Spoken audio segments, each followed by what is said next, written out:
이른 아침 햇살 받기 시간입니다. 오늘은 느헤미야서 8장을 살펴보겠습니다. 느헤미야 8장은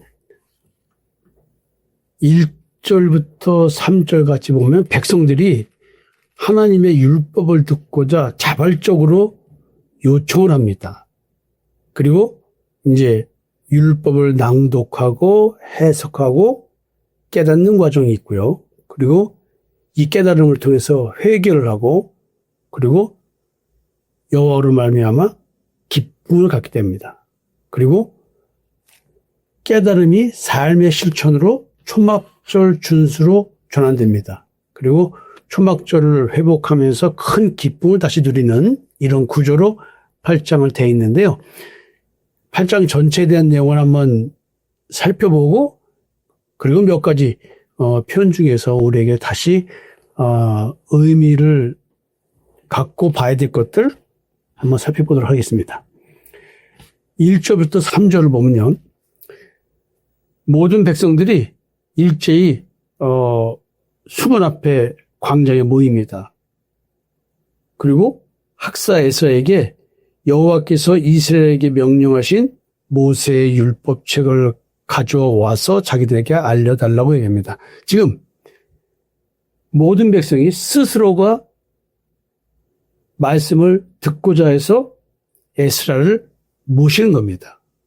그래서 제사장 에스라가 율법책을 가지고 강대상을 만들어 놓고 이제 수문 앞에서 율법을 낭독해 주겠죠.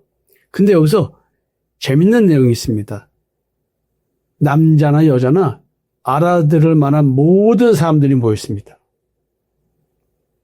지금 제사장 겸 학사 에스라는 알아들을 만한 사람들에게 하나님의 율법을 낭독하는데 모든 사람들이 귀를 기울여 듣습니다. 참 기가 막힌 의미입니다. 여러분들 우리 교회에서도 저에게 말씀을 깨닫고 싶어서 요청을 해야 되는데 도리어 억지로 알아들으라고 하는 상황이니 이게 참 어렵죠.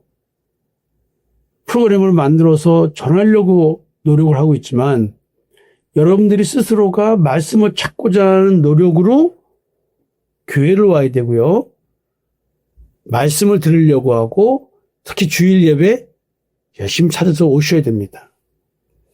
말씀은 담임 목사만의 소유가 아니고 목사만의 소유가 아니고 목회자만의 소유가 아니라 전체 공동체 전체가 함께 공유하고 소유하고 함께 똑같이 깨달아야 할 것입니다.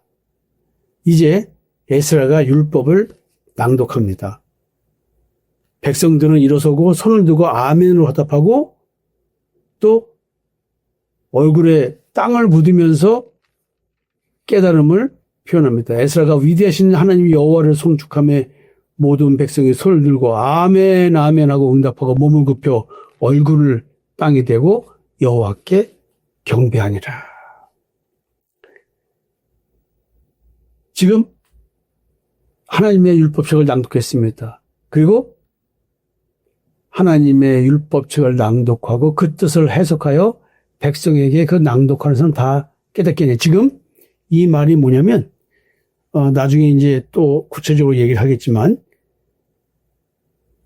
제사장 겸 학사 에스라 좌우측에 여기 성경에 이름이 다 나와 있습니다. 많은 사람들이 에스라가 얘기하면 그것을 다른 사람들에게 전달해서 이해시키고 깨닫게 합니다. 해석하는 것을 전달을 합니다. 지금 그 얘기를 하고 있습니다. 그래서 백성들이 낭독하는 것을 듣고 해석해 주는 것을 듣고 말씀이 무엇이라는 것을 이해하고 깨달았습니다. 9절부터 어떤 반응이냐면 백성이 율법의 말씀을 듣고 다 우는지라. 왜 울까요? 지금 백성들에게 그 낭독하는 것을 깨닫게 하는 사람들이 있었습니다. 에스라 좌우측에 있는 사람들이 있었습니다. 그들이 지금 백성들에게 이 역할을 하고 있는 겁니다. 예를 들어서 담임 목사가 설교를 했습니다. 이거를 듣고 깨달은 부교육자들이 성도 여러분과 교제를 하면서 말씀을 재전파하는 것입니다. 백성들은 말씀을 듣고 옵니다. 어쩌면 율법의 목적은, 하나님께서 율법을 주신 이유는, 율법 아래에 두신 이유는 죄의 종, 율법의 종, 사망권세의 종임을 깨닫게 하기 위한 것입니다. 자기 선악 체계에 빠져 있는, 자기 양심 체계에 빠져 있는 자들이 자기 행위로 자기가 의로운 자라고 깨닫고 있는데, 율법을 통해서는 자기 의를 깨닫는 것이 아니라 자기 의로는 구원받을 수 없다는 사실을 깨닫고 하나님의 의인 그리스도를 바라보게 하는 것이 율법의 기능입니다. 근데 율법이 뭔지도 몰랐고 율법을 통해서 이제 어떤 죄를 지은, 어떤 언약을 위반했는지 자각하기 시작했다는 뜻입니다. 이게 구절의 의미입니다. 그러니까 총독 느헤미야와 제사장계 박사 에스라와 백성을 가르치는 레위 사람들이 모든 백성에게 얘기되기를 오늘은 너희 하나님 여호와의 성일이니 슬퍼하지 말며 울지 말라 하고, 느헤미야가 또 그들에게 이르기를 너희는 가서 살찐 것을 먹고 단 것을 마실 때 준비하지 못한 자에게는 나눠주라. 이날은 우리 주의 성일이니 근심하지 말라. 여호와로 인하여 기뻐하는 것이 너희의 힘이라. 여러분, 지금요, 회개와 기쁨에 대한 이야기가 사망의 몸인 걸 깨달았는데 얼마나 고통스럽고 힘들겠습니까? 근데 이제 슬퍼하지 마라. 여호와로 인하여 기뻐하는 것이 너의 힘이다. 이런 얘기를 합니다. 참 기가 막힌 이야기들입니다. 레위 사람들도 모든 백성을 정숙하게 이르기를, 그러니까 이제 느헤미야와 에스라가 얘기를 하면 이렇게 또 전달하는 자들이 있는 거죠. 수많은 백성들이 모이는데 뭐 마이크가 있어서 전달되는 게 아니니까요. 또 이 말을 복창해서 전달해 줍니다. 오늘은 성일이니 마땅히 조용하고 근심하지 말라. 모든 백성이 곧 가서 먹고 마시며 나누어 주고 크게 즐거워하니 이는 그들이 그 읽어 들려준 말을 밝게 함이라. 자, 우리 교회에서 예수 그리스도의 십자가의 대속의 은총을 믿는 믿음의 의로 구원받는 사실만을 전하는 교회입니다. 이 설교를 듣고 부교육자들이 조편석에서 나눠서 또 말씀을 여러분과 나눕니다.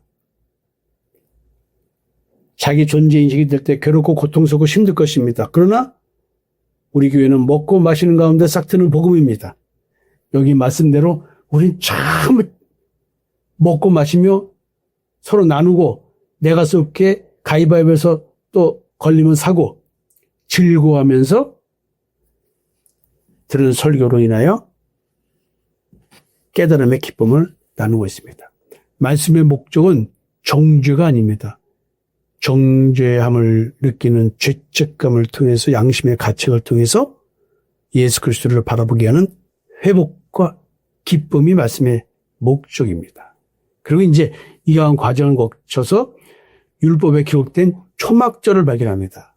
초막절 규례를 지키지 못했는데 여호수아 이후로 지키지 못했던 것들을 발견하고 이제 초막절을 지키게 됩니다. 말씀을 읽으면서 잊었던 하나님의 뜻, 즉 초막절을 통해서 잊혀진 정체성을 회복하고자 합니다. 그래서 16절부터 18절까지 초막절을 지키면서 크게 기뻐하며 지켰습니다. 에스라는 첫날부터 끝날까지 날마다 하나님의 율법책을 낭독하고 무리가 이래 동안 절기를 지키고 8째 날에 규례를 따라 성회를 열었느니라. 초막절은 광야를 기억하는 것입니다. 하나님께서 우리를 어떻게 보호하셨는지 그 얘기거든요. 이 8장의 핵심 내용은 여러 가지 좀 느껴야 될 것들이 많은 부분들입니다. 공동체 중심은 성전이나 성벽 이런 것이 아니라 말씀 중심이라는 것입니다. 그래서 성전은 예수 그리스도가 성전이기 때문에 그리스도가 내 안에 들어오면 내가 하나님의 성전이 되는 것이고, 성령이 내 안에 내주하시면 내가 성전이 된 겁니다. 성벽은 믿음이 되겠죠.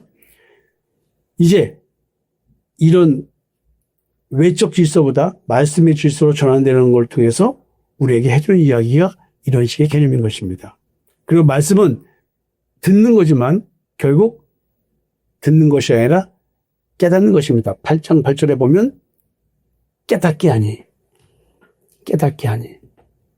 여러분, 제가 여러분들 깨닫게 하기 위해서 그렇게 노력하고 있습니다. 우리 부교육자들도 깨닫게 하는 역할을 하려고 그렇게 노력하고 있습니다. 그래서 어쩌면은 말씀은 성경에 이런 내용이 있어라고 정보를 전달하는 것이 아니라 여러분들이 깨달아서 정체성의 변화가 있는 존재의 변화를 요구하는 것입니다. 그래서 말씀은 죄를 드러내고 동시에 회복시킵니다.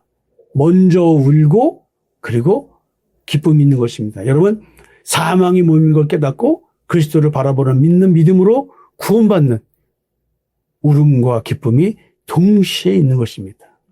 참 재미있죠? 또 초막절을 통해서 과거 사건을 재현하는 것이 아니라 하나님의 역사를 기억하면서 오늘도 나의 정체성을 잊지 않으려고 하는 일용할 양식을 먹는, 내가 어떻게 하나님이 인도돼서 여기까지 와 있는지를 깨닫는 초막절을 지키는 것입니다. 그래서 내가 진짜 하나님의 말씀으로 회복되는가, 기쁨이 있다는 것이죠. 슬픔과 기쁨이 동시에 있는, 절망이 아니라 소망이 되는, 여호와로 인하여 기뻐하고 그 여호와로 인하여 기뻐하는 것이 나의 힘이 되는 하루. 참 기가 막힙니다. 그래서 여러분들 느헤미야 8장을 보면 말씀 공동체, 복음 공동체, 교회 공동체, 이런 것들을 다 여기서 바라볼 수가 있습니다. 우리는 성경을 통해서 예수 그리스도에 대한 지식과 정보를 얻는 것이 아니라 말씀이 육신이 돼서 내 안에 나타나시고 나와 동행하시는 그리스도에 대해서 깨닫고 또 삶의 현실에서 이것이 증거로 드러나야 할 것입니다. 그래서 하나님의 말씀을 듣고 깨닫고 순종할 때 비로소 참된 신앙적 회복이 시작되는 것이다 라는 것을 보여주고 있습니다. 오늘 여기까지 얘기하고요.